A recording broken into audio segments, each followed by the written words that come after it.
You're listening to an Anderson Entertainment production. This episode, we're sexing some puppets in Fab Facts, apparently. We're indulging in some dangerous seamanship in the Randomiser. and we're introducing Intergalactic Rescue 4. That's all coming up in Pod 246. Of the Gerry Anderson Podcast. Did you say sexing some puppets? I think I did.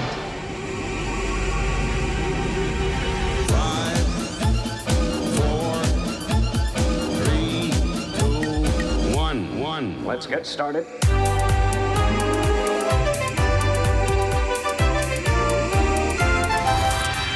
Let's go.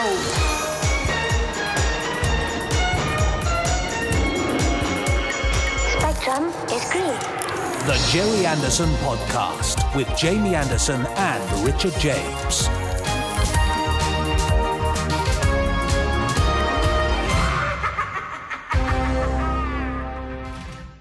Well, 246.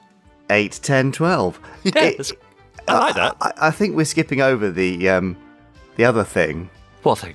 Whereas, is this the first time we've said the S word in the Gerry Anderson Podcast? I think it might be. But Jamie, Yes. you've sort of given something away by saying that, haven't you? I think we've done this before where we've given away. I mean, you know, it's fine. Oh, I was just going along with the act. No, You've blown no. everything out of the water now. No, I haven't at all. I can't believe we said sexing. You said it. Oh, then I said it. Did you? Mm. Yeah. Well, I guess we'll have to Oh. wait and see what that's about then, won't we? Yes. Anyway, that bit voice weird. over there is the very sexy Richard James. How dare you? I mean, what do I say about you? You want a compliment in return, do you? No, it's fine. You can do something else. That's Jamie Anderson. Yeah, all right, fine. How's that? Also, the marvellous Chris Dale, who will be Oh, joining us yes. later. He's also known as the Randomiser because, Yeah, well, he presents the Randomiser, which I see. it sort of That's does clever. what it says on the tin, doesn't it? That's very Randomly good. selects a random Gerry Anderson episode. But the whole thing today is all kind of Anderson related, isn't it? We do all sorts of Anderson-y chat. Oh, yeah, for a good hour and a half. Anderson-y gubbins. It might be a bit less today because we've got Intergalactic Rescue 4 coming up, Yes. part 1 of 2. So, I see. why don't you just give a little pre-tease? We'll talk about it in more detail before the thing, but Okay. pre-tease IGR 4. Well, Intergalactic Rescue 4 is from another lost Gerry Anderson project from the 70s. I think it was originally meant to be a 13-episode family Saturday night tea time series featuring the exploits of Jason Warren and Anne Stone, I think, and their two robots, Alpha and Zeta, aboard the amazing craft Intergalactic Rescue 4 as they zoom around the galaxy, well, rescuing people. Makes How's that? sense. Yeah. Yes, the intergalactic rescuing of That's people. it. That's right. Yeah, exactly. So, Brilliant. do you know which story we've got coming up? Parts 1 and 2? It's the opening one, the one that Wayne recorded that's been on YouTube. That one. Oh gosh, I can't remember what that is, but I'm sure it's marvelous. It's the slave traders, isn't it? Isn't that the Haven't opener? didn't we already release the Slave Traders? Only on YouTube. On the podcast. It's not out. It's never been on the podcast. No. Oh, Podsterons, you're in for a treat. You are the lovely Wayne Great. Forrester, and Absolutely. audio edited by Ross Arrowsmith, and it's Yeah, rather wonderful. lovely with a theme by Crispin Morrell. Yes, incredible. Oh, great. Well, that's lovely. That's something to look forward to. It is, but there's all sorts of other stuff to look forward to, including Well, I mean, there's Fab Facts, if that's what you mean.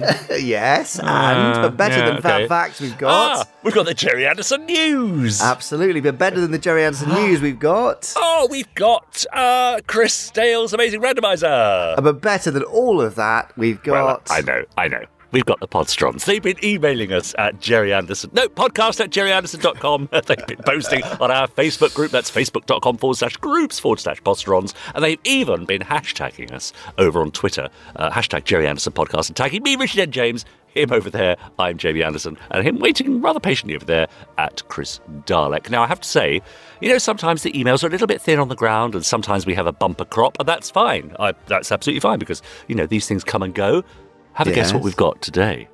A thin bumper crop? It is a bumper crop of emails. Bumper crop. Yeah, got some corkers sent in this week, so we'll be coming to those fairly shortly too. I can't wait for those corkers. Speaking of corkers, Yes. I can't guarantee it, but sometimes our fab fact is a corker, isn't it? Sometimes it is, yes. Well, shall we maybe once or twice. Stop it. Shall we head directly into fab facts and hope for a corking one? Oh, go on then. All right, here's a hopefully corking fab fact. Now, time for this week's Fab Facts. It's Richard's favourite and yours, Podstron. It's fab facts. Did they tell you that?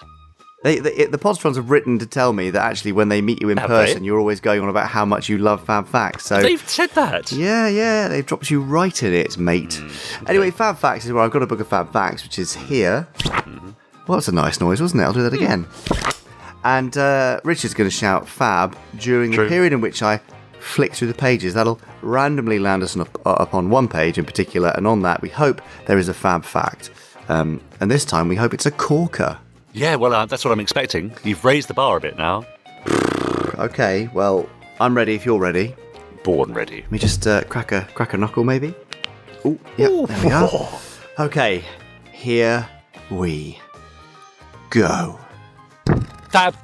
Oh! Caught you off guard. You did. Okay. Oh, gosh. I mean, so you'll like this because this fab fact goes over 2 pages. Oh, brilliant. I can sit back and relax, check my emails. No, because you're going to be absolutely fascinated by this real corker of a fab fact. Of course I am. Richard James, I'm sure you'll agree that it's probably fair to say that at least through the Supermarination era, there were, probably on average, because of the time, a few more male characters in Anderson shows than there were female ones. Yeah? Fair enough, yeah. It therefore follows that there were, of course, more male puppets than female puppets. Yes. I'm glad you agree. Now, sometimes this allegedly caused a few problems during filming, namely not having a suitable female puppet when the script called for one to play a guest character or a background character. Right, okay. Now, sometimes this could be worked around in a fun or creative way. For instance, Dr. Beaker's cousin, Felicity Farnsworth, who appeared in a couple of episodes of Supercar, was created from a duplicate of the Beaker puppet made up to look female. Simple idea, but it was quite effective for the time and the style of puppet.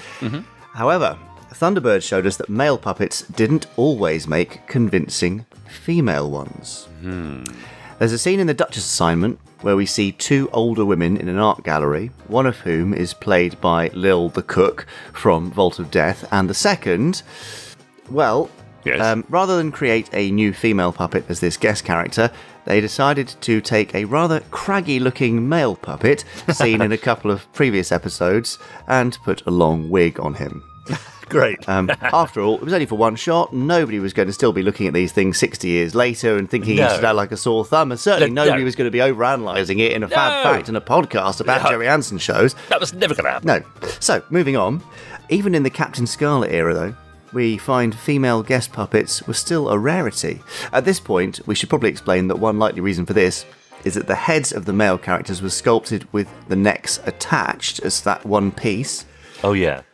Whereas on the female characters, the head had no attached necks, we've covered this before, were mounted on a very special female character-only neck joint. In other words, it wasn't just a matter of creating the head of a female character and sticking it on a standard puppet body, because you also had to make a specific female puppet body to go with the head to have the neck joint, you see? Yeah, with you, yeah. Gosh, but if the scripts that were being written mostly featured male guest characters, it probably didn't make much economic sense for the team there to create a load of female guest characters to have them on standby. So, when you look at all the puppets created during the Captain Scarlet and Joe 90 and Secret Service era, in addition to the male regular characters, you'll find a pool of about 50 male guest puppets. Sure. So, Richard, would you care to take a guess, not counting the regular female characters of the Angels or Mrs. Harris or Mrs. Appleby, how many female guest puppets were available during the 1960s Supermarination heyday? Oh. If we've got 50 male guest characters. Well, maybe 6? Oh, that's not a bad guess, you know. Isn't it? I mean, you might think maybe half or quarter or 10% the number. Yeah, exactly. That's what I was thinking. It was 4. Just 4 of them. Wow, okay. Those 4 are, if you're wondering, Linda Nolan, Mrs. Rose, and the Mr. On models, Helga and Gabrielle. But obviously, as one show finished, the puppets that had played main characters in that one then joined the ranks of the next show's guest cast. So, for instance, several of the angels from Captain Scarlet did appear in Joe 90. Mrs. Harris from Joe 90 then appeared in the Secret Service, and so on. Even so, by the end of the Secret Service, that would have been almost a dozen female puppets and about 60 plus male puppets. Okay, right, yeah. Now, of course, for the live-action shows, there was no problem with the availability of female performers, since real human women exist and are plentiful. Yes, and about crucially, 50% of them, yeah. Exactly, they do not have to be specially built for purpose. So that's great, isn't it? But even in Terrorhawks, there was sometimes a shortage of female puppets, for much the same reasons as the Super Marination shows, in fact. Sadly, not many scripts called for female guest characters, so when some were needed for crowd scenes, they simply weren't there. So, for instance, during the restaurant scene in the episode Space Cyclops, we can see among the background extras Mary Falconer re-wigged with dark hair, and 2 different versions of the Sue Ellen puppet, one of whom ends up playing 2 women sitting at the same table thanks to some clever editing. I like that. That's good. It may also have been that several Space Precinct background aliens played male and female roles during their careers. We certainly know that male actors played female aliens. Kieran Shah as what was the character? Estes. That's right. Yeah. Frodo's daughter. Yeah, that's Frodo. it. Yes. Not franchise. Frodo the chocolate bar, or Frodo from Lord of the Rings. Frodo, yes. So, Richard, do you have any memories on Space Precinct of seeing a guest alien being male one week and then returning the next as female? No. Okay, good. I mean, I remember sitting next to Christine Glanville while I think she was sculpting Podley's daughter. Yes. And her telling me how much effort they'd gone to create kind of differentiation between male and female faces for an entirely made up alien race. It's quite something to create that and deploy it. Yes, they had sort of wider eyes and fuller lips, I remember. That was Alexa Rosewood, I think, who played I think you're right. Sabina, I want to say. Yeah, Sabina Podley. Right? That sounds right. Yes, but I don't then think she ever played any male aliens either. No, because the Creoles are quite different. But I wonder if they did maybe more for the Tarns. But there we go. I mean, it's a sign of the times, of course. Yeah. And now things would be quite different. I'm sure. But I mean, Jamie, as you know, I watch quite a bit of classic Doctor Who, as do you. Yes. And very often I'm sitting there thinking, well, where are the women? It's a planet full of men. Absolutely. Where are the women? Yeah. So, absolutely a sign of the times. Yeah, isn't it? It's very, very strange. But, impressive creativity to make these things work from time to time with limited resources. Indeed, yeah. There we are. A bit like the podcast. Yes, indeed. It works from time to time. Yes, I mean, and it has limited resources. We are a bit male heavy as well on the podcast. We are. We often mention that. That is down to the small cast, I think. Yes, that's the problem there. But that's true. We do our best to correct that when we can. Yes. Anyway, before we get ourselves into trouble, I think we should end this one. But Podsterons, if you do spot any characters where they've been very, very creative with the usage to introduce guest characters, guest female characters in particular across the Super Nation era, do email us podcast@gerryanderson.com. But until next time, that brings us to the end of this week's Sex Fact. No, not Sex Fact. Why did you say Sex Fact? Well, because you said sexing. We're going to get cancelled. You said sexing. It's not a sex fact. Well, then why did you say sexing at the beginning? Because it was in the script. Blame Ben Page for writing that in the script. Okay, anyway, let's move on. What have you got from the Podsterons? Well, now, they have been emailing us in their droves this week, as I mentioned earlier. It's a bumper crop of emails from the Podsterons, all sent in to podcast@gerryanderson.com. Here's one from Dennis O'Donnell, who says, "Hi, Jamie, Richard and Chris. I love the podcast."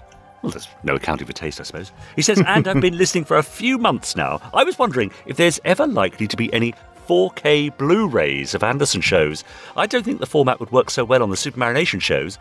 But I think Space 1999 and UFO would look amazing in 4K and HDR. Here's hoping. All the best from Dennis O'Donnell. Well, it's the only company that's likely to do that is, of course, Network. Yeah. And despite the sad loss of Tim, their MD, they are still very, very much actively working in the space, doing all sorts of bits and pieces. So it's possible. I suspect if anyone's going to do UHD 4K stuff, or any shows going to be done that, it's going to be Thunderbirds first and Space second because of the popularity. So I don't know. I don't know what the market demand is for 4K remasters, and they're certainly going to be expensive. So yeah, it's a bit of a. Wouldn't that be nice? But a bit of a shoulder shrug from me, I'm afraid to say. Indeed. Well, thanks for that, Jamie. Right, this is from this is a lovely one from Freddie and Carl Stevens. I so wanted to read this out, saying, hello, Jamie, Richard and Chris. My name is Freddie Stevens, and I've sat here with my older brother Kyle, composing this email in the hope you might be able to do us a favour in an upcoming podcast. We're writing about our dad, Ian, who's a member of the Facebook group and is a massive Gerry Anderson fan. We can just tell how important the worlds of Gerry Anderson are to Dad. He only ever smiles when watching the shows, reading the books, or when he gets merch in the post. Yesterday, he pre-ordered some of the action figures that are coming out soon. I think he ordered 3. But the thing is, every time Dad thinks about ordering something, it's a massive decision because he thinks he can't justify it and that somewhere along the line he'll regret buying them because if an unexpected bill turns up, for example, he might be in trouble. Take the new Space 1999 book that was announced. Dad loves that show but doesn't think he'll pre-order it. Well, Kyle and I are going to order it for him. And if that is announced on the podcast, he can't stop us. Well, there you go. Now unstoppable. There you go, Ian. Enjoy. Thanks to your sons for that. Yeah, Freddie continues. Seriously, though, we wondered if you could just give Dad a big shout-out. You don't have to read out this email, but we just want him to know he's an amazing person who we both look up to every day. If Kyle and I ever marry and have kids, we want to be as awesome as our dad is. He's doing an amazing job, and to let him know that we're happy to watch Gerry Anderson with him anytime he wants. It doesn't have to be when I get fatigue. He doesn't know it yet, but we got him a little present that's arriving later today. The 2 Thunderbird movies, Thunderbirds I Go and Thunderbirds 6 on Blu-ray. We're looking forward to seeing the smile when we give him those. Finally, sorry for the long-winded email, but we just want to say thanks for everything you do. Keeping the Anderson worlds alive means so much to so many people, and we're sure Dad isn't the only one who enjoys escaping to those worlds, but we could tell how much they mean to him and how much they help him. He loves the podcast, always smiles when listening to you guys and your gubbins, so please keep doing what you do because you're such an important part of his life now. Thank you so much for reading this. Take care, and that's from Freddie and Kyle Stevens. There. Ah, lovely. So there you go, a big shout out to Ian. Yes, we see your posts on the Podstrons group there, Ian, and I know you've had a tough time, and I just hope we're helping a little bit, as Kyle and Freddie say. Yeah. Lovely stuff. Now, yeah, here's one from Ian Sherlock. Hi, Jamie, Richard et al. Just received my copy of the UFO Shadow Tech Ops Manual. Like my Moonbase Alpha Tech Manual, which I bought late last year, I absolutely love it. Fantastic. They go into so much detail with things you never knew. Well done to all involved. In one of your recent podcasts, you were talking to David Mather regarding previous and future collectibles. Anyway, I happened to be in the Station Inn in Llandudno Junction and found a poster on one of the walls with reference to the original Dinky toys. I remember having the Interceptor, the SPV, and the blue Thunderbird 2, complete with Thunderbird 4, and the Shadow Mobile. I also remember having the green Eagle Transporter, and possibly blue, may have been white, Eagle Freighter. Oh, how I wish I'd kept him, says Ian. Keep up the good work, and thanks to everyone involved. I work nights, so it keeps me going listening to the up-to-date podcast releases, plus revisiting some of the previous ones too. Great stuff from Ian Sherlock. Thanks for that, Ian. I've got one here. This is rather fun, actually. It's from Matthew Alderman Harris, who says, Dear Jamie and Richard, I thought you'd be interested to hear that I introduced a couple of my friends to Thunderbirds. Oh, did you? The episode I chose to show them was Security Hazard, as that is the episode I watched first, and I think it's a good showcase for the series. I asked them some questions afterwards, and these are their answers, along with my own. Right, favourite Thunderbird? Well, Emily said Thunderbird 4, Lydia Thunderbird 3, Matthew Thunderbird 2. A nice spread. Isn't it? Favourite character? Emily said Scott Tracy. Lydia said Scott Tracy. Ooh. Matthew said Virgil Tracy. Good choice, Matthew. I'm with you there. Yeah. Favourite rescue sequence? Emily said Day of Disaster, Lydia, Sun Probe, Matthew, all of them. The Thunderbird that they would choose to pilot. Emily said Thunderbird 4 because it's small and manageable. Lydia said Thunderbird 2 because she wouldn't want to end up in the sun in Thunderbird 3. And Fair. Matthew said Thunderbird 2 because it's my favourite and the most versatile. Other notes. Emily would like to be on Thunderbird 5 with John because he doesn't have too much to do except sitting around waiting for a call to come in. Lydia would like to be Lady Penelope because she has a chilled, glamorous lifestyle doing her nails. Nice. Matthew thinks that Virgil is a legend for driving all 3 elevator cars by himself. Also, says Matthew, it's their birthdays on the 26th and 27th of February, so please could you wish them a happy birthday? So that's happy birthday to Emily and Lydia. I think we're just about in time, aren't we, for the 26th, 27th? Yes, we are. Yes, we're released 27th. So Brilliant. This Okay, is the 27th if you're listening on the day of release. And finally, Steve says, hi, podcast crew. OK, bear with me. We have Thunderbirds Day in September, but how about a whole month? And if so, what about March? We could even call it Thunderbirds March. I see. You see, Steve says the object of the month could be to play the Thunderbirds March to someone who may not recognise it and introduce them to the genre. I'm going down to the Potter's Arms to discuss it tonight. Keep on potting from Steve. That's a great idea, isn't it? Thunderbirds March. I mean, you can't go round just playing the Thunderbirds March to strangers in the street loudly. Why not? I don't Of course know. you can. Feels a bit like some sort of assault there, but okay. Yeah. Yeah, but certainly friends, people that you know, might be worth just playing on the Thunderbirds March and say, do you know what this is? And spark up a bit of a conversation. Yes, I suppose. Be an icebreaker, wouldn't it? It would certainly be something. Anyway, all for now. But do keep them coming in. It's good to have a bumper crop of emails every week. So send in your thoughts, comments, reviews and ideas to podcast@gerryanderson.com and I'll read them out next time. But I'm already looking forward to it. Oh, good. I'm sure you are as well. Oh, yeah, sure. Yeah, to a point. Okay. Fine. Well, can I interest you in some news from the world of Gerry Anderson? Do you think would that be okay? Oh, yes, please. Sure. Oh, yeah, I think I'm pretty sure, yeah. Okay, well, with that level of certainty... Oh, hang on. Yeah, go on. Here's this week's Gerry Anderson news.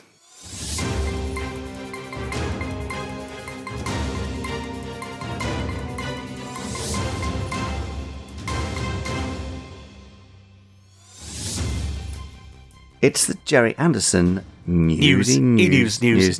Oh, you went all staccato there. Well, you went a bit staccato at the beginning. Well, I was sort of hesitating for you, but that's all right. We've got a new style now. Yes, news from the worlds of Anderson, Gerry Anderson, etc.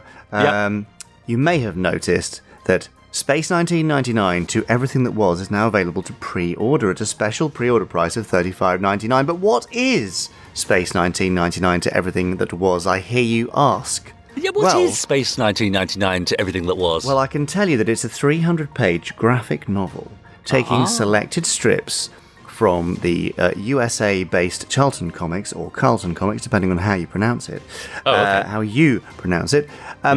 well as selected comics from Look In. They've been remastered, adjusted, included with some unpublished material, and threaded together to create a rather special story that links Year 1 and Year 2 of Space 1999. Oh, does it explain why there's a new theme tune? I don't think that's in-universe, I'm afraid. This is only in-universe stuff. I see. But it's a book that was originally available 10 whole years ago, hasn't been available since, and we are republishing now as a beautiful hardback edition in the same size and style as our UFO and Fireball comic anthologies. It will sit beautifully alongside them. And later in the year, we'll be releasing Aftershock and Awe, which is a separate graphic novel that tells the story of what happened back on Earth after the moon was blown out of Earth's orbit. I hope that's not a spoiler for you if you've not seen Space 1999. Yeah. So there's a pre-order price available until this Friday. It's $35.99 until Friday. Then it goes up to $39.99. 304 pages of gloriousness, including previously unpublished material and a preview of what might have been, which was the original publisher Blam, their plans for a Year 3 graphic novel collection of Space 1999. So what happened after the end of Year 2? We'll get a look into that for the very, very first time. So it's very exciting. Yeah. And I'm very happy about it. So go and grab that. A beautiful cover, lovely stuff. So enjoy, knock yourself out. Also, a thing that we put up for pre-order, but we've shipped very early, 5 Star 5 Book 2, The Doomsday Device, Hey, I know. was due for release on the 28th. That's tomorrow on the day of release, but it's already out and shipping. So if you pre-ordered it, or if you're the author of the book, you will already have your copy. Amazing. And are you happy, Richard, with the result? Do you know, I sat down and read it from cover to cover. Did you? How strange. Yeah, that must have been did. a weird experience. Well, it was because, it's a while ago. It was about a year ago I wrote it, so actually it was quite nice revisiting it and seeing what the old gang were up to. And it's quite good, beautiful cover on it as well. Oh, lovely. Looks lovely alongside book 1. It does. If you missed out on getting book 1, the paperback version is available on Amazon and elsewhere. So there you enjoy that. Now, as part of our sort of celebration of this coming out, Chris Dale has threaded together our Lost Worlds primers on YouTube, and there's also a lovely article so you can learn about all the Lost Worlds of Gerry Anderson. Those are basically the things where they were only pilots or bits of paperwork, things that were never produced, written and pitched but never put out there. All that sort of stuff we class as the Lost Worlds, and 5 Star 5 is part of that. Yes. Something which is not a Lost World, however, Stingray. Oh, yeah. Great. Lots of you have been asking, when did the vinyl version of the soundtrack come out? Well, it's available for pre-order now. It's coming out in June.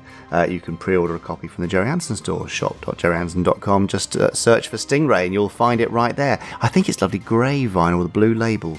Ooh, very sort of ocean depths kind of colour. Yes, love it. Now, I didn't write this news section. Yeah, I know what's coming. Third from the bottom of I see that. this, it says... Yes! Jamie 38 with an exclamation mark. So yes, this Wednesday is my birthday. Oh, isn't that nice? Anything special? I'm recording 2 podcast interviews. Great, excellent. So no, that's all right. No, they'll be lovely. So yes, that's nice. Thank you, Ben, for including that. Yes. But moving swiftly on, later this week, it's the Gerry Anderson or the Anderson Cartoon Museum Capsule Exhibition. Right. So the Cartoon Museum is in London, just off Oxford Street, and we've got a small capsule exhibition that's running there for 3 months. You can go and see original pages from various comics, as well as other bits and pieces and a lovely Stingray model, and also experience the rest of the Cartoon Museum too, because they've got loads of permanent stuff there, which is lovely, and that's open from the 3rd of March. Okie doke. Well, I might pop along to that. You should. And of course, as always, for the rest of the year, on the 10th of each month, running up to 10/10, that's Terrorhawks Day, we're celebrating something Terrorhawks. So keep an eye out for the 10th of March and you'll see something Terrorhawks. Oh, great. There you go. Like it. Now that, I think, brings us to the end of this week's Gerry Anderson News. That was the news. Bumper crop of news. Bumper crop of emails, bumper crop of news, bumper crop of anything else. I know. Yeah, but it is though, isn't it? It is, you're right. That's amazing. So much going on. Very exciting. And much more, as well you know. Well, quite. Talking of so much going on, there's an awful lot going on our Facebook group. If you're on Facebook, do pop along and join in the fun. For example, Tom Hodden posted a poll. Which is your favourite moment from the super secret podcast that only podsterons have access to? Now, we try to keep this quiet, don't we, Jamie? But anyway, he's offered some options. Jamie's exciting rooftop showdown with Joe 90. That was thrilling. 8 votes. Chris and Marina auditioning for Strictly. 6 votes. God, you could hear every move, couldn't you? Standing for Parliament. 5 votes. Yeah. Richard borrowing Fab 1 to hunt down Torchy. 2 votes. Yeah. And with 1 vote each, Up Late with Professor Bergman. I mean, I like the sound of that. Or Lavender Castle on Broadway. I could see that for sure. Gosh. Well, with Captain Thrice playing the banjo. Yeah, 100%. Exactly, yeah. Many more posts on our Facebook group, of course, because people love to post their merch and their thoughts and ideas. Our own Louise posted, which Gerry Anderson character would you most like to meet? And what would you say to him or her? Well, Richard Crane says, from Thunderbirds, I would like to meet Virgil Tracy, as he's the pilot of Thunderbird 2. From Stingray, I'd like to meet Marina, as, like Troy Tempest, I too imagine her able to talk. And from Captain Scarlet, I would like to meet Destiny Angel, as I love her French accent. Paul Hyder says, I'd like to meet Joe 90 and give him Jamie's brainwaves and watch the self-loathing begin. Oh, a horrible thought. Isn't it? Yeah. Joanne Bennett says, Virgil Tracy, so I could ask him to marry me. Oh. Louise also welcomed our new members to our Facebook group. Oh, yes. This week, they included Amy Addison, Derek Mason, James Collins, and Tanusha Carano. She said, let's welcome our new members. And what was the first thing you saw? Derek Mason says, thanks for the ad. I first saw Thunderbirds in late 65 and promptly asked for a Thunderbird 2 when they were released here in Canada. Ah, nice. Tom Hodden again has posted a link to a metro.co.uk article. Aliens could be deliberately avoiding NASA rovers on Mars.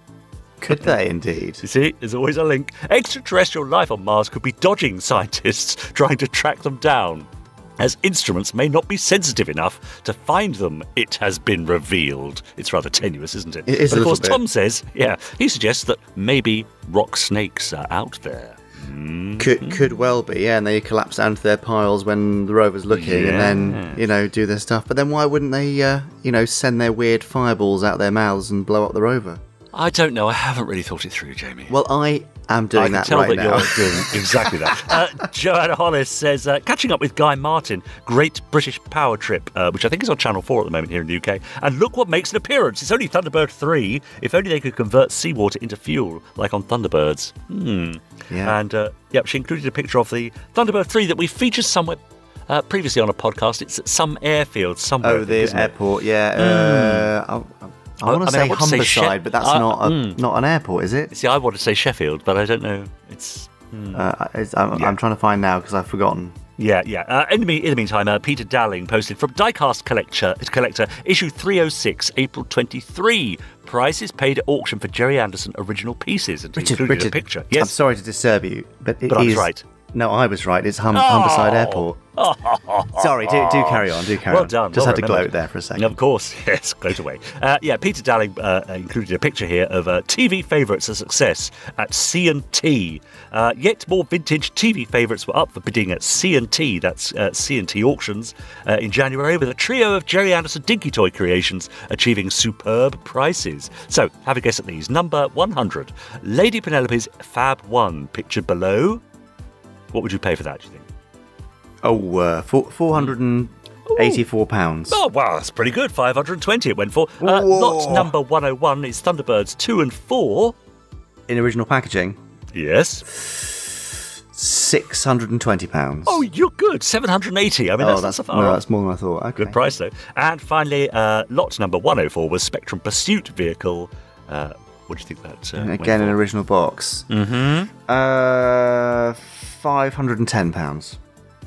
Oh, you're so good at this. 400. I mean, you're in the ballpark. Okay, On a good day, it could have gone for 510. I was expecting that Scarlet, because the SPV is so cool, it might have gone close to Fab 1, but of course Scarlet a bit less popular. So sure, anyway, it's amazing, isn't it? These toys which were, obviously extremely precious to kids back in the 60s, and got lots of playtime, and some people have kept them pristine, but you never have thought, surely, that 55, 60 years later, they'd be worth hundreds and hundreds of pounds. It's amazing. Oh, yeah, absolutely. That's right. I know, but they still mean so much, don't they? That's the thing. To absolutely. Some people, Absolutely. And great. So there we are. If you see anything up for sale, do let us know at podcast@gerryanderson.com. Maybe we can all club together and buy something.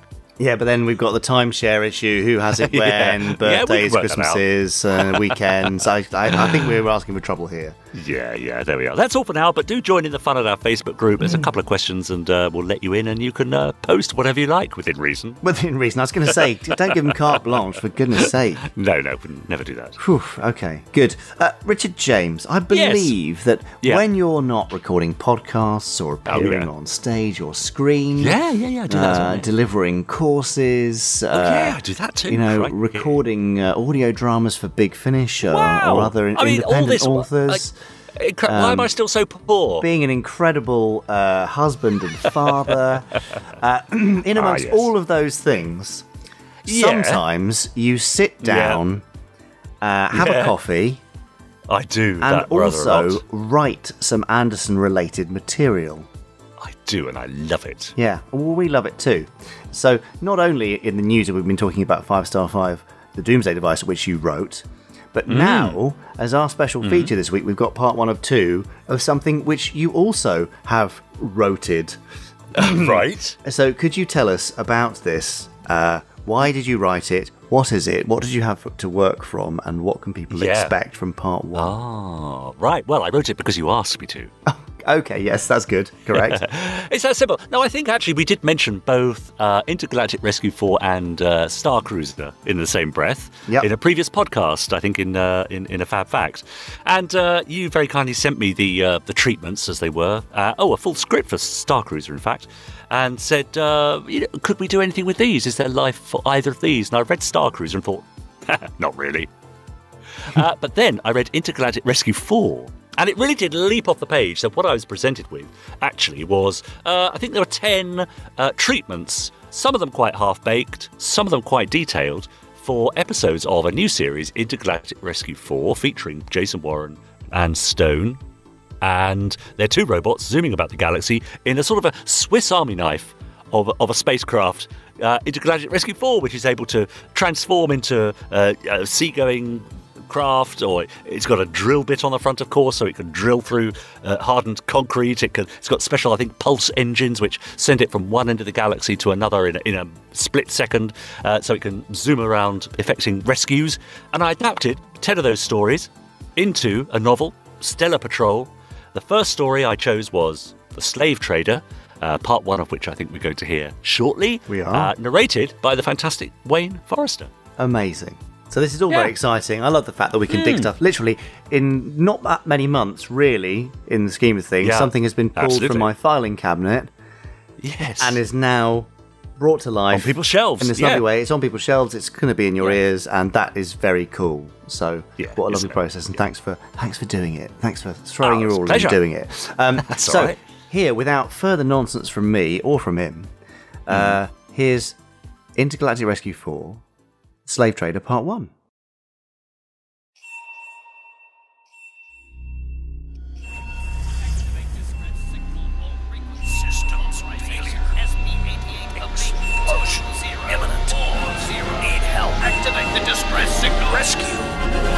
Intergalactic Rescue 4 by Richard James.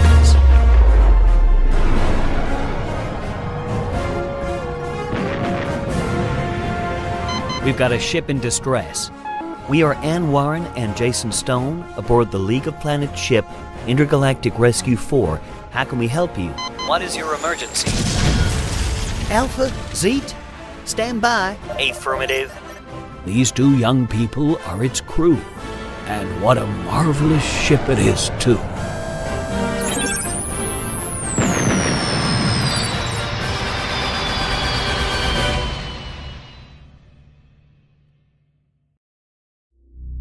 One, the Slave Trader.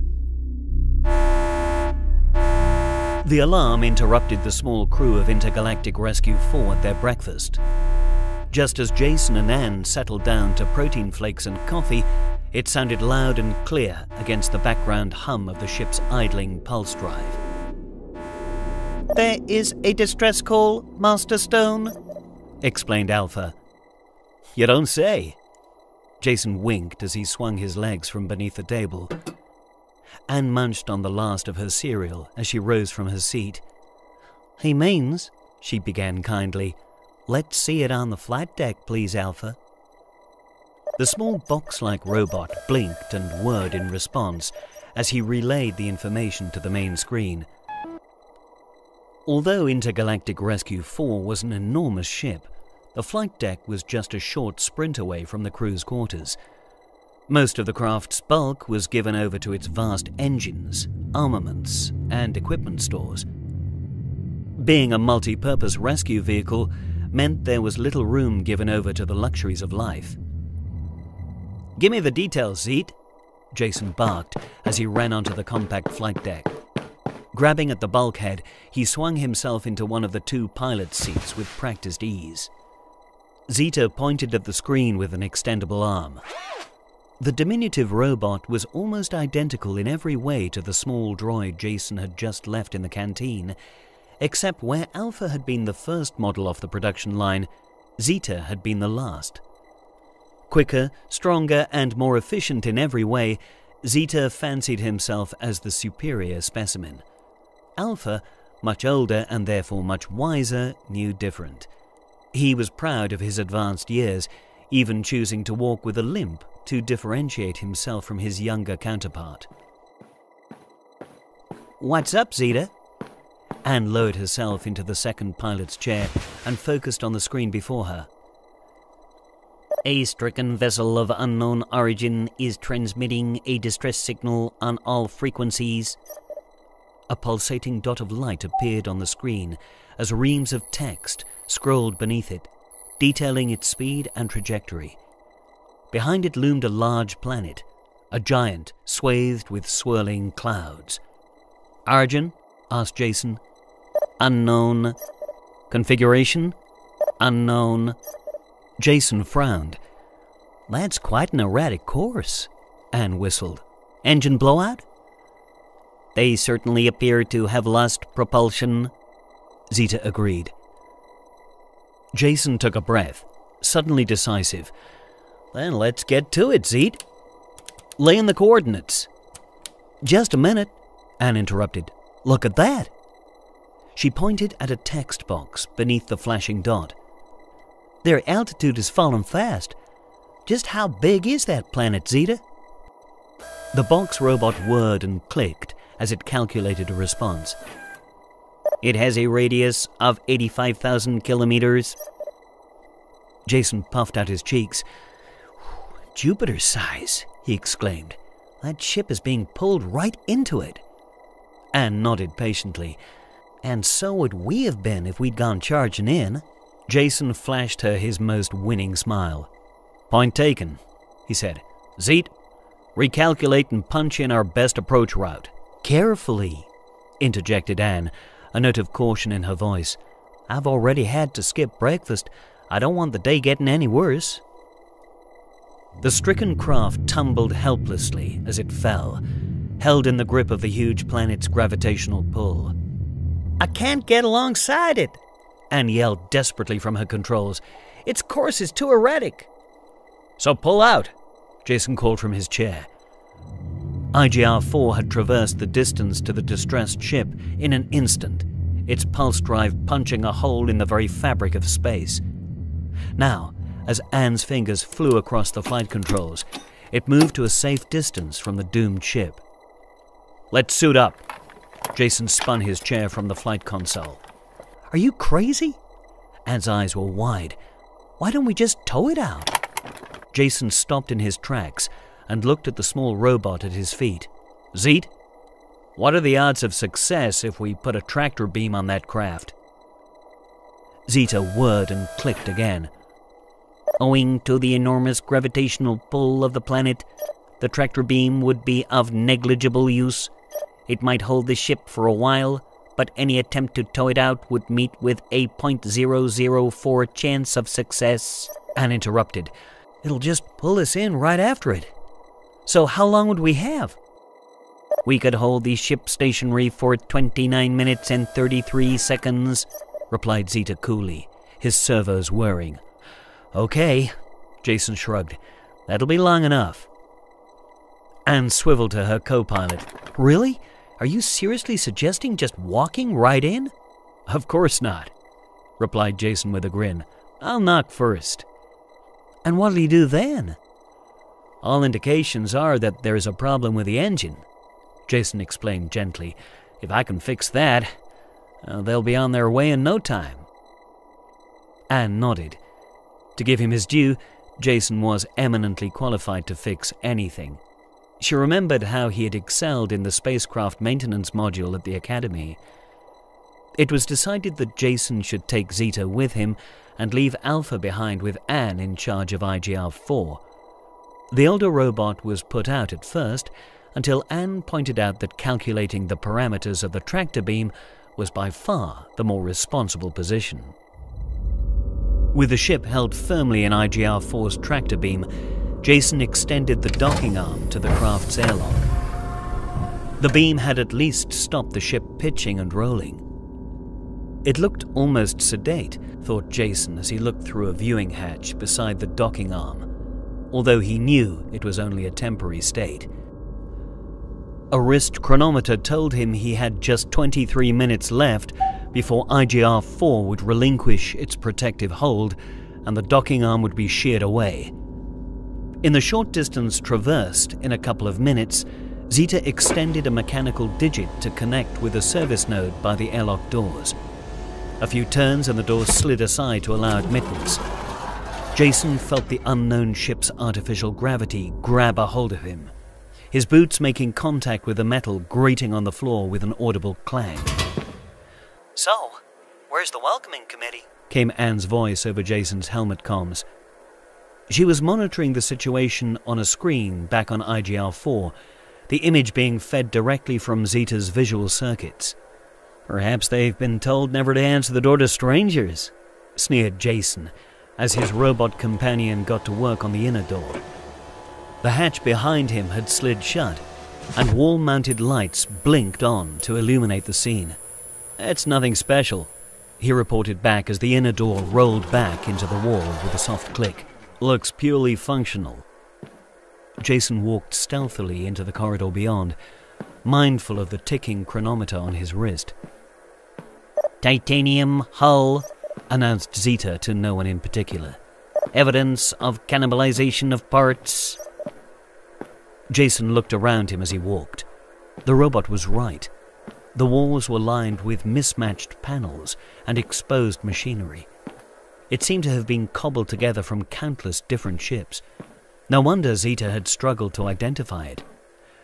Perhaps I'd better get straight to the engine. Jason was suddenly worried about just what sort of a mess he'd be confronted with. He had felt confident enough in the face of the expected sublight drive, but now he wasn't so sure. What if the engine was as much of a mismatch as the rest of the ship? He glanced at his chronometer. 19 minutes remained. Just as he was calling up the ship's schematics on a wall-mounted computer console, he heard the hiss of an interior door. Zeta had been busy at another control node. As the door slid back into its housing, Jason took a breath. Before him were a dozen humanoids, each chained to the other with heavy iron links. Shabby, shapeless robes hung from their shoulders. They wore downcast expressions on their heavy-browed faces and barely seemed to notice their new visitor. "Anne, are you seeing this?" Jason breathed. "Looks like we got ourselves a slave ship." "You gotta get them out of there," came Anne's voice. "And you've got less than 17 minutes to do it." 16 minutes and 13 seconds, chimed Alpha over the comms. "He always was a stickler for detail," said Zeta with a robot sigh. Having checked the ship's internal atmosphere, Jason flipped the visor on his helmet. The air was breathable. "Hey," he called to the assembled slaves. "We need to get you out of here." They turned their heads towards him, clearly struggling to focus on his words. "Of course," Jason muttered. "They're drugged." "I would close your visor again if I were you," exclaimed Zeta suddenly, sniffing the air with his olfactory senses. "The atmosphere is laced with a synthetic sedative designed to keep them compliant." Jason snapped his visor shut at once and switched on the speaker in his chest unit. "Everyone, follow me and you'll be fine." The strange aliens shuffled their feet towards him, Zeta cutting through their chains with a laser as they passed. "Quickly!" yelled Jason as he turned to lead the motley band back to the airlock. "Wait!" called Anne in his ear. "What about the pilot? Our readings indicate the ship was under manual control before its accident, so there must be a pilot." Jason groaned as he thought of the minutes ticking away. Before long, the ship would be ripped from IGR-4's docking arm to continue its fall towards the huge planet below. And he'd much rather not be on it when it did. "Okay," he called, holding up a hand to get the attention of the alien slaves. "Where is the pilot?" Vacant eyes stared back. "Where is the pilot?" Jason tried again, this time enunciating more clearly. He pointed to the empty seat by the flight controls and, ridiculously, found himself miming steering a ship. Still, there was no response. "Zete," he barked to the diminutive robot at his feet. "You find the pilot. I'll lead this lot off the ship." Zeta beeped in the affirmative as Jason corralled the aliens away. The robot opened a connection to IGR-4 and requested an infrared scan of the slave ship. Alpha sent over a live image of the craft, and Zeta used his visual circuits to project it onto a nearby wall. The slave ship's systems pulsed red. Zeta could make out the glowing forms of the aliens as Jason led them through the airlock to safety. The engines, crippled as they were, still let off a ferocious heat, glowing white-hot on the image before him. Leaning forward on his stubby feet, Zeta could dimly make out something else. There, in the engine room, was another heat signature. From the scale of the image, the robot could deduce its exact size and location. A humanoid, approximately 6 feet tall, was, quite inexplicably, lying on the deck by the fuel input. Seeing that Jason had made it back through the docking arm to IGR-4 with his strange entourage, Zeta checked his internal chronometer to see just how much time he had left. 12 minutes remained. With a whistle, the little robot turned about and deployed his wheels. Lifting his feet from the floor, Zeta trundled from the room at considerable speed, eager to reach the pilot before time ran out. I put the feed from Zeta on the screen, said Anne as Jason led the alien slaves into the canteen. Freeing himself from his spacesuit, he hung it in its compartment, then joined the aliens by the food dispenser. "Food," he explained slowly. "Eat if you are hungry." One of the taller aliens stepped forward, his hands raised in front of him. Jason saw a strange symbol had been branded on his neck. He noticed that the other slaves watched this man's every move. The alien seemed to look deep into Jason's eyes, as if trying to read his thoughts, then, quite suddenly, clapped his hands together. At this signal, his fellow slaves fell upon the food in the dispensers, eager for nourishment. "Thank you," said the alien unexpectedly. Jason blinked in surprise. "I am Okron. We are from the planet Thika 7. I speak for my people." "We have just 9 minutes before we have to let your ship go," said Anne quickly as she moved between them. "But we think there is one person left on board." Jason nodded. "Where is your pilot?" Okron turned to face a screen on the wall as his fellow slaves sat to eat. It displayed Zeta's view from the slave ship. Cluttered corridors whizzed past as the little robot approached the door to the engine room. It opened with a hiss as Zeta pressed a console on the wall to reveal a room full of smoke.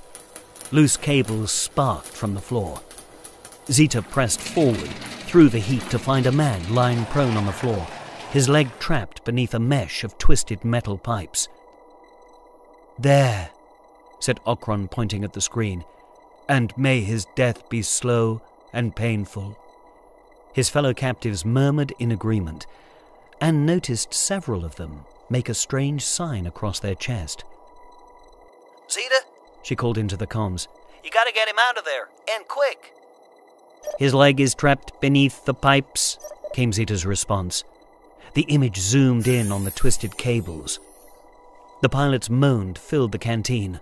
"Please," he was mumbling, delirious. "You've got to save me." "One of those pipes is a fuel line," Jason panted, his eyes wide. "Cut through that, and we'll all go Nova."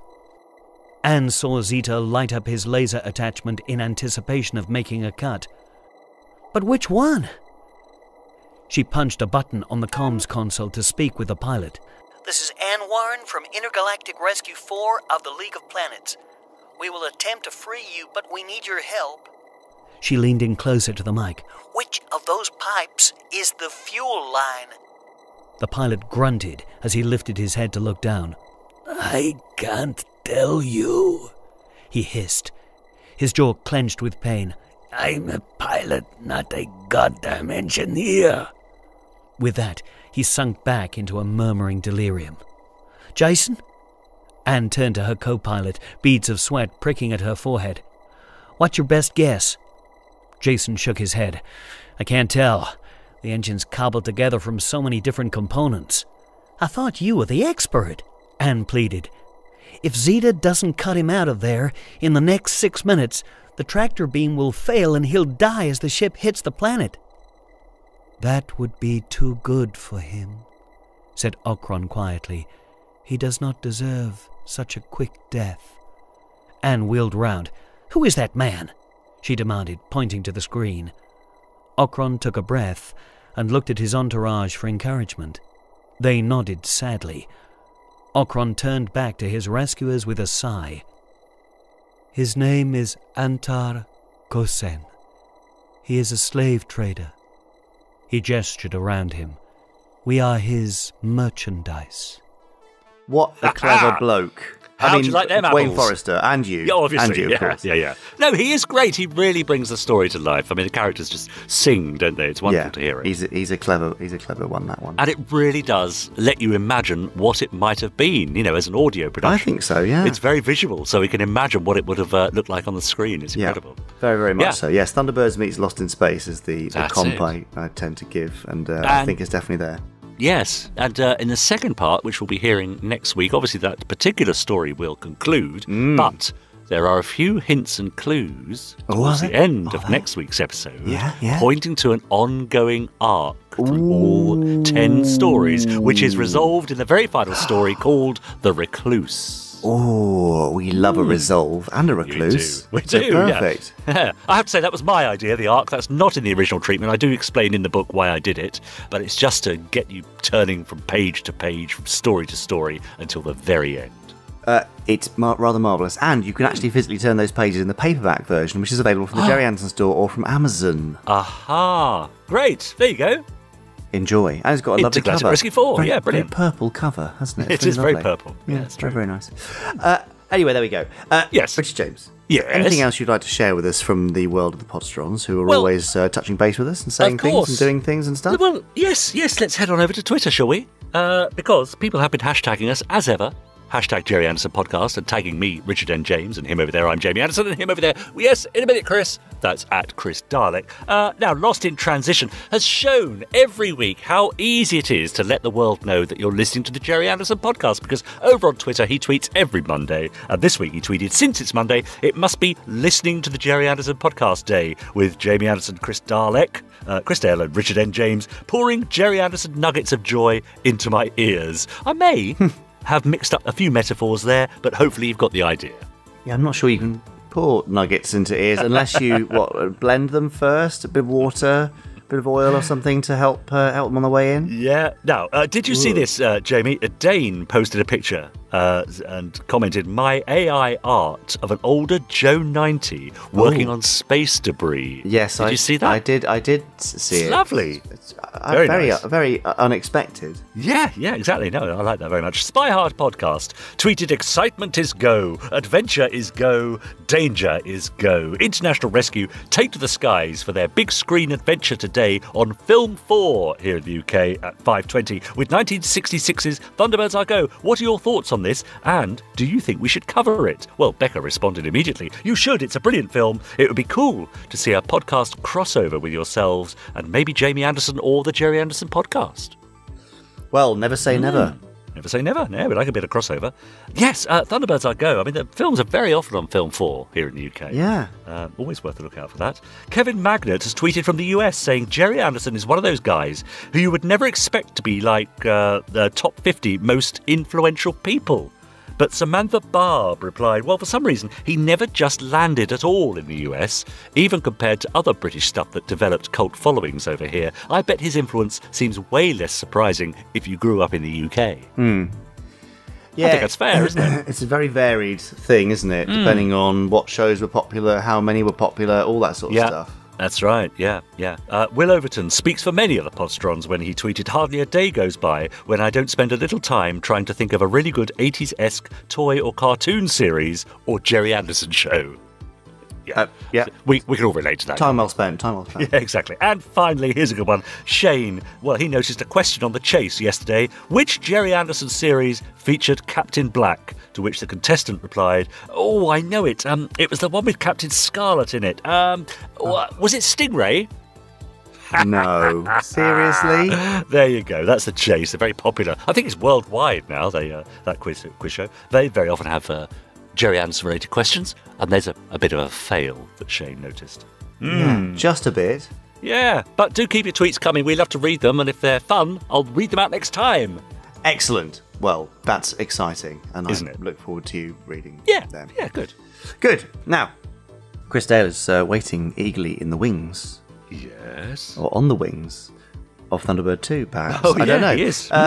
He'll be here momentarily doing his randomiser. So, Richard, I may normally say what the randomiser is. Do you want to just let anyone who doesn't know what it is know now? Yeah. So it's a machine. It's got a big red button. Chris presses it. It selects a random episode of a random Gerry Anderson series. Chris watches it, comments on it, makes funny comments about it, tells us what he thinks. Brilliant. And it's as hilarious and brilliant as Richard made it sound. So, without further ado, thanks, Richard. Blimey heck. Yeah. You're not doing that again. What? Over to the Randomiser for the Randomiser. Did that not help? Not really. Marina, where are you? It's time to do the randomiser. Marina, where? Oh, a letter with my name on? Must be for me. Let's see. Dear Doofus, a promising start. I've taken the randomiser in for its 5-year checkup, so you'll have to make do without it for just 1 week. Oh, now of all the times! She knows I do this every Monday. What's the girl playing at? Oh, there's more. I told you this was coming weeks ago, but I'm sure you'll have forgotten. Why do I stay with you? Blah, blah, blah. PTO. Oh. Luckily for you, I've saved your bacon once again. Play the tape. Tape. Oh, right, yes, she must mean this one. There's nothing marked on it. Must be something quite old if it's only available on VHS. P.S. It's not Anderson. Oh, that's useful. But there is an Anderson connection. Okay. Think about whose birthday it would have been on the day this edition of the podcast first goes out. Yours, whether I like it or not, Marina. Well, she's got lovely handwriting at least. Birthday. Now, who from the Anderson universe has a February 27th birthday? Oh, the only one I can think of is that effects guy, David Oh, well, if this is an episode of that show, I mean, that'd be just perfect. I mean, it's one of the most Anderson-influenced kid shows of all time. Oh, that girl is good to me. Well then, everybody, I think this means we're heading back to the late 1980s today for an explosive look at the life of tugboats in the 1920s. I knew this old VCR would come in handy someday.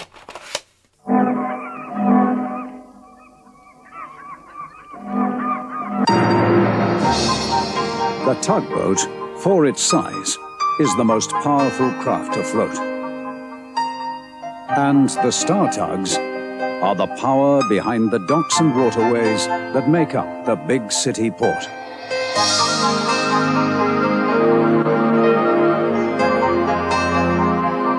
This is Tugs.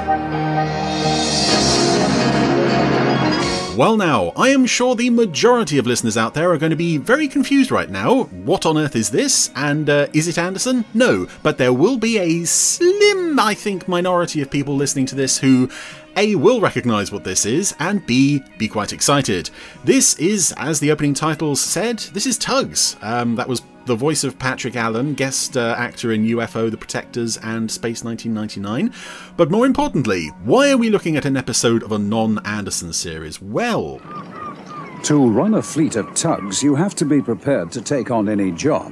One of the most difficult and dangerous was handling the big naval munition ships.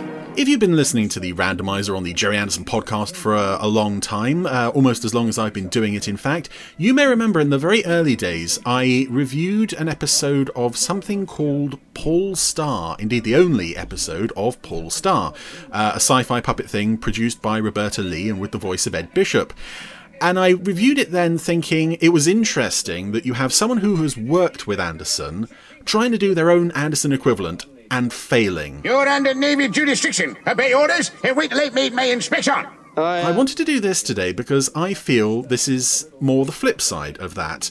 Tugs was created or co-created, produced, directed. This episode was written by one David Mitten. Hello. David Mitten, who started his career in the special effects model department on Thunderbirds. I believe he was there from Thunderbirds till UFO. So the man saw a lot of explosions and a lot of vehicles. Mad orders come. And that's what this episode is largely going to be about. As the title implies, explosions. So it's a very tenuous link to the Anderson universe, but the fact that there is a significant link, this episode is, the whole series of Tugs is strongly influenced by Anderson stuff. They're loading munitions and taking fuel aboard the same ship. But this episode in particular just feels like David Mitton paying tribute to Thunderbirds and the world of Anderson. It's his Thunderbirds disaster movie tribute episode. And straight as a row of Marine. Since it's his birthday, I'm very happy to be here today talking about a superb episode of a very underrated television series. Yes, this is a series about talking boats with smiley faces. This area now! I'm standing by, waiting for... Also produced by the same people who made Thomas the Tank Engine, the original model series of Thomas the Tank Engine. And don't leave it till I tell you. Unlike Thomas, however, this is aimed at a slightly older age group. And this episode in particular leans heavily into that. But it's also very strange because this episode deals with some dark, even dare I say it, slightly grown-up themes. And yet it's a show about talking boats with smiley faces. It only ran for one season in the UK of 13 episodes, so I think you can tell probably. Stack's fleet have got the explosion. I'm fond of it, but I can also see why this never came back for more, because it's just... I don't make highway. It's pitched at an age group that I'm not sure ever really existed. Anyway, I'm sure there are some very confused people out there right now. I can't... The setup for this series is, it's the 1920s, You do an American-ish looking port, big city port, and two rival fleets of tugboats competing for business in the ports and sort of working together to avoid disaster at times. That is not funny. It would ruin my image. All of the characters are fairly stereotypical. Indeed, the voices are UK regional specific, which is quite strange for a US setting. Do I have to earn a living with this motley crew? I would tell you who all these characters are. We've just about had enough of Top Hat's insults. He's more trouble than he's worth. Again, I think some of you will be familiar with this show, heavily familiar with the show, I suspect. But also, there's really no point in explaining. Again, they are stereotypes. There's the young, cocky one. There's the fuddy-duddy there, Top Hat. He was my favourite. Slow-moving, quite dopey but well-meaning warrior. Great. Sunshine, go to the canal. It was a lovely cast of characters on both sides. And what was great about this was, although you had the good tugs and the bad tugs, it was a bit, the lines were a bit greyer than that. Sometimes the good tugs could do something stupid.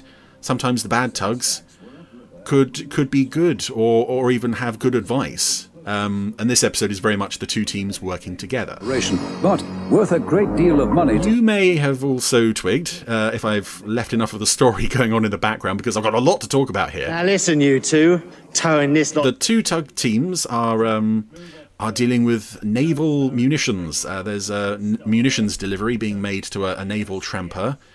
Munitions and petrol being loaded on the same boat. Silly games, okay? You don't have to be that brave. Obviously, you don't even need someone to say what could possibly go wrong. Your job is to deliver that barge directly to naval tramper Krakatoa. To know that something is going to go wrong. A few different orders, ignore him and refer him to me. We also have another element in this story. A slightly Windsor Davies Sergeant Majorish character. Hey, next. Blue Nose. That Blue Nose told me he was in charge and that I must obey orders. Blue Nose is a Navy tug. I think he was only in a couple of episodes. Remember that, sir. You've heard him going around telling everybody what to do and what's what. This trip's worth 20. He will not come out of this episode well, as you might imagine. Herd of toes. If we don't get blown up. You just listen to the fact. Again, I remind you, if you haven't seen the show, talking boats, smiley faces, talking about being blown up potentially, with this doom-laden atmospheric score. It is still daytime, so it's nice and bright. That's not going to last much longer. But as a kid, I was hugely into the original model series of Thomas the Tank Engine, and also this series. I watched this when it was first on. Indeed, my mum somehow got hold of David Mitten's address. Move out of my way. Before the show was even on the air, they'd released some videotapes, and she sent him a letter explaining how much we enjoyed the show. He sent back an amazing... there was a publicity pack with all sorts of little bits and pieces in there, but he'd written a nice letter to her, and he wrote to me a letter from my favourite tug, Top Hat. I still have all of this stuff. I think it's such a lovely thing for him to do. You're screwed. And he says in the reply, it was one of the first pieces of fan mail, if not the first piece of fan mail they had connected with the show, so that's something I'm quite pleased about. I have all of the Star Tugs autographs on there as well. Bar OJ, I guess he had other duties that day. Explosives to them. But here we are. This is where we get into our Thunderbirds territory. They're dangerous loads, except Zod. It's now nighttime. The munitions and the oil and everything else is being loaded aboard the Krakatoa. This lot. Attention! Attention! It's such an Anderson setup here. Coming alongside. Move aside. Blue Nose has arrived. Circle on your funnel and move. And he's very much a stickler for procedure. Yeah, you mister. Move that barge. My load's fast. Order in which things must be done. Unloaded. Get pension off. Our good tugs and our bad tugs are gathered around saying, this is very silly. Go and draw your pension, OJ, you bastard. Shut it, the paddler's right. We're not moving that barge, mister. And that's a great example of what I mean. That was the leader of the bad tugs, Zoran, telling off one of his henchmen for saying, oh wait, no, hang on. The munitions right. The old guy on the good team is right, because this is really dangerous. Tells Big Mickey what to do. Well, I mean, it's all done in a water tank. I think it was done in Shepperton Studios. Yeah, but the models look terrific, and now that it's nighttime, there's a real nice atmosphere in the place. I'm coming alongside. This barge has to be unloaded. I've got orders too. There's 10 cents of the good tugs has arrived with a petrol canister. See about that. Now just move aside and let me through. But Blue Nose wants to get in there first. Barge is unsafe. Do not give me orders. If I want to move, I move. And I bump that barge full of... Move that. Oh dear. What happened there? You dummy! Oh no! Well, needless to say, a little bit of a fire has broken out. No way, I know what's on that barge. Get clear, the whole thing's gonna blow. And from this point on, Where you are? this episode is just pure Thunderbirds. Listen to these sound effects. They still ain't obey order. Move out, move. And tell me differently. 10 cents. Cut your barge rope. Oh, and the lighting is instantly moody and atmospheric. Everything is on fire and exploding. Still ain't doing penny. Oh, come on. And again, the dramatic music. And you have to remember, this is a children's show about talking boats. Oh no, go on. My engine's cut out. The whole set is on fire at this point. Engine's out. I'm going into help. Don't be a fool, 10 cents. Get out of there. He's right. Move. He's got himself into this. Leave him. Yeah, both Zoran and OJ urging 10 cents to leave silly old Blue Nose to his fate, which is, again, very, very grown-up and atmospheric. But, yeah, I remember as a kid, this episode, all the explosions spooked me. I was far too young, I suppose immature, really, to see something like this. It just shows Put him at the back. the differences, the two ends of the spectrum that this show is working at. This is a mutiny. Severe drama and silly boats with talking faces. And that is a pure Anderson shot, to the extent that as a kid I thought it was lifted from Captain Scarlet. Those sirens, that explosion sound effect, and just the close-up of the sirens making that noise. Move out, everyone. It's going. The fire has now reached the dock of the dockyard crane Big Mickey. Just hope Mickey gets it right, otherwise he'll sink us. He's trying to move himself out of the way. Another explosion. Big Mickey! And that's it. Big Mickey's dock has... Oh, it's sunk. The crane has now fallen forward. Oh, he's done it. He's falling sideways. But he managed to move himself just in time to avoid hitting the tugs. Too late to save himself, and Big Mickey sinks below the surface of the water. That was too close for comfort. It took real skill to make that move. He saved us all for sure. He's dead. They just killed a character in the Talking Boat show. I'm sorry, I hate to keep coming back to that, but it's just a brilliant example of what the hell show. fire tug won't be much good. Look at that tramper! Although this episode, I'm watching the 20-minute version that was released on VHS. When the show went out on air, it was shown as, I think, 15. So this episode lost about 5 minutes, and there was a redubbed bit of narration from Patrick Allen saying that even though he was in the water, he survived. Despite the fact that the rest of the characters play it as he's dead and you never see him again in the course of the series. Oh dear. It is again one of those shows where the episode running order doesn't really make a whole lot of sense. Your lad! Yeah, follow on, Top Hat! Fire at your dog! I'd love to join you, but these two are in a right state. Yeah, this guy was my favourite Top Hat.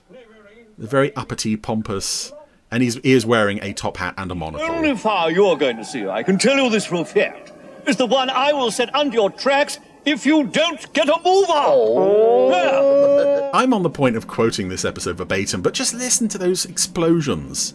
The aft order's blown out of... So it's just the same sound effects library. God, they were really big explosions. I would recommend anyone, if you haven't seen this show, seek it out, in particular this episode. It's arrived. What's on board will rip her apart. It's so dramatic, and it is so much a homage to Thunderbirds. This, you could edit this, remove the shots of the boat's faces. What, dummy. And it would just make superb Thunderbirds. Spreading, and that means Puff at the dockside. I don't quite know how you'd edit it without the Thunderbirds cast, but go on. Yes, I do hope I'm not alone in feeling that Thunderbirds is an influence not only on this episode in particular, but on this series. I know I'm not alone in being, someone who's slightly involved with Anderson E. Thunderbird stuff, who was a fan of and enjoyed and appreciated this show. During a break in recording on one of the Thunderbirds audios, several of us were talking about this show and just how great it was. Here's a line for a kid's show.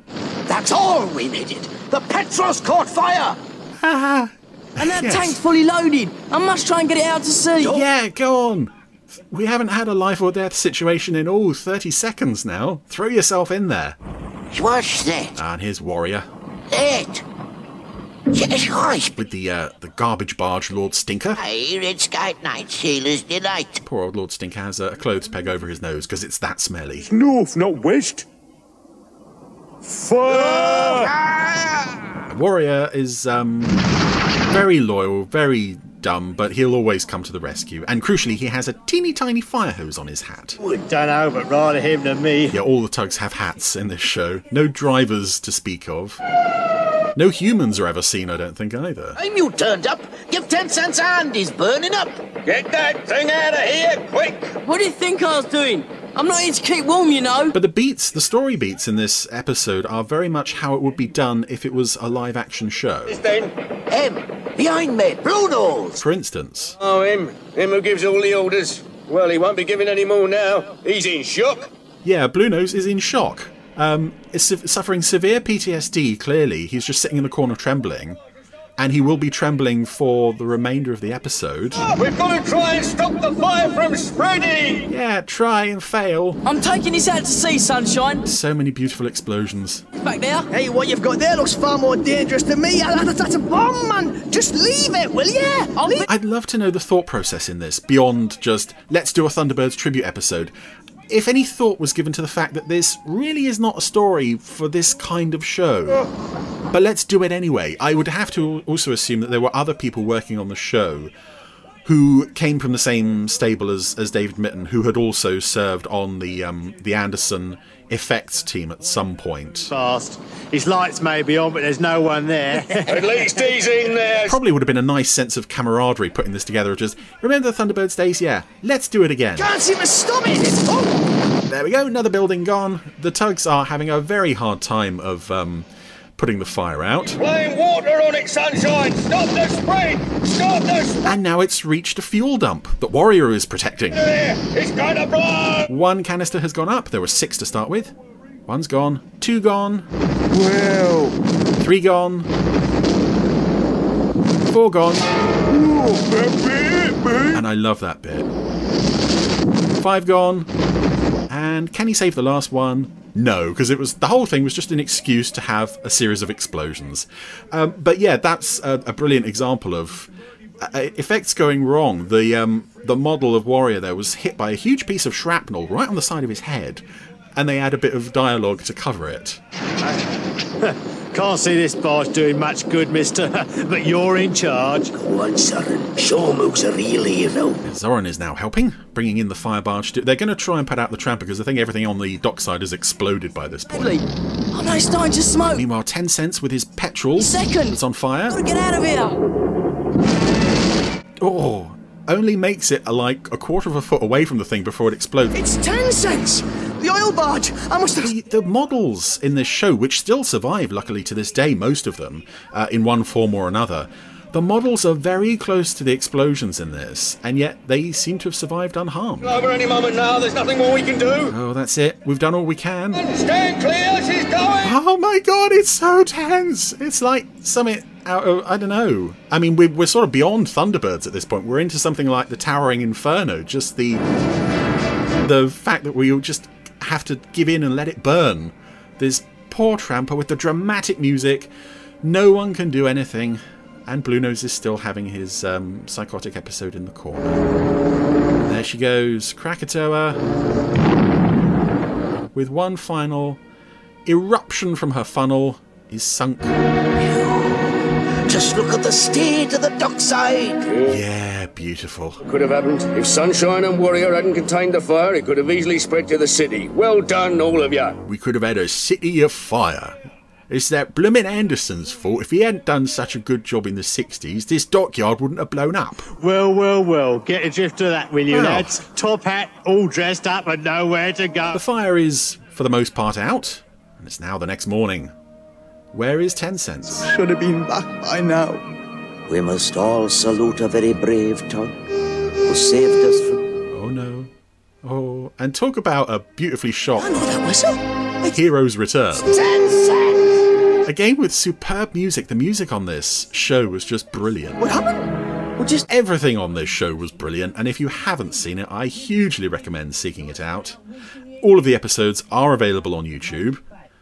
But I would definitely recommend, with this episode in particular, you have to watch the 20-minute version. The 15-minute doesn't quite do it. Strange jobs before, but never have I brought in a switcher and taken away a twitcher. Ah, yes. That's Blue Nose being towed away, still having his meltdown, just shaking his head. He can't believe what he's done. Bad temper. Again, this is a great example of the tone of the series just being so dark for children. Listen to some of this. Sense and OJ right in theirs. But common sense from all three would have prevented the fire starting. Always respect fire. If you don't, it will destroy you, your surroundings, and your friends. You hear that, kiddies? 5-year-old kiddies watching the show about talking boats. If you don't respect fire, everyone you love will die. Oh, well, that was Tugs Munitions. I'm not going to return to the series on the Randomiser. I hugely recommend, if you haven't seen the series before, go and look it up. And even if you don't have time to do the whole show, just watch this episode, because it is such a loving tribute to the Anderson shows, and Thunderbirds in particular, that it's well worth a look. Happy birthday, David. Hang on a minute. What? Just a minute. What? Chris and Marina have broken the rules of the Randomiser. Wow. I'm not sure how I feel about this. Well, all bets are off then, aren't they? I mean, what next?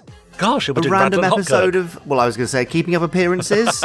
An episode of Channel 4 Racing from 1989 with John McCurrick. I mean, gosh. Yeah. Doesn't really matter anymore, does it, Chris? Nothing matters. In fact, this isn't even the Gerry Anderson Podcast. Let's just... what have we got on the shelf up there? Well, he's gone out on a limb there, hasn't he? Yeah. Oh, look, I've got a Blue Peter annual from 1979. Let's just do that as the theme for the Gerry Anderson Podcast next week. Chris, I mean, lovely, fascinating, and the David Mitton connection makes sense. Yeah. But, great. Yeah. I mean, he's in charge. Don't blame us. I feel a bit discombobulated, I must say. Well, we just have to live with it. Yeah. Deal with it in our own way. Podsterons, I want to know what you think of this deviation. Oh, I think they'll tell us. Please email us, podcast@gerryanderson.com. And as Marina addressed her letter to Chris there, please do feel free to start it, Dear Doofus. Seemed very appropriate after that. Anyway... I mean, next week, another random episode who knows? Of something. Who bloomin' knows what. Perhaps it's the Archers next week. Episode of Country File. Maybe We'll Doctor have to wait Who. and see. Let's Could see. Could be. I don't know what to do with myself. I think I need All right. a cold Let's go shower with or it. something. Let's go with it. Yeah. Okay. Anyway, anything from the Podsterons, Richard? No, that's it for this week, but rest Okay. assured there'll be more emails, Twitterings, Facebookings and YouTubings next week. Gosh, I look forward to all those, and particularly to see what the randomizer is next week. Yes. Yeah, there we are.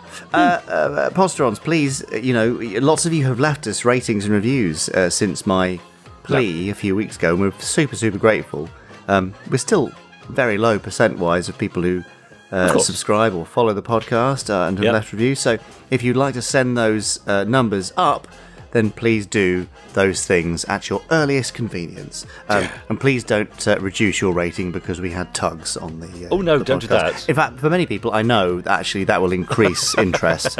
Exactly. There He's we done go. us a favour. Yeah, well done, Chris, actually. Now I think about it, what a genius see, that chap is. It's win-win. He's not a doofus at all. He's a genius.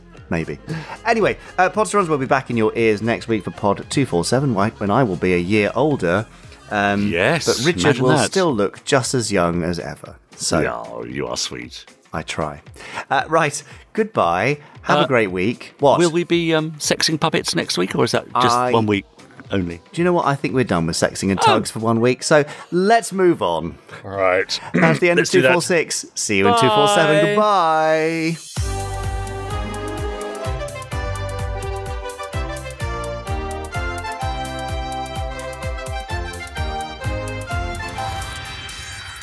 Stage 1 complete. Let's go.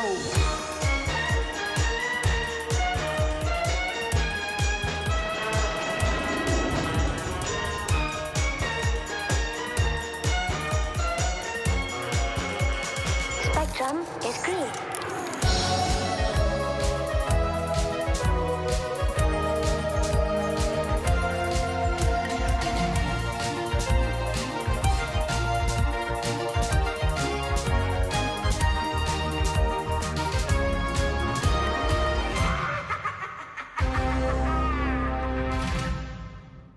Jamie.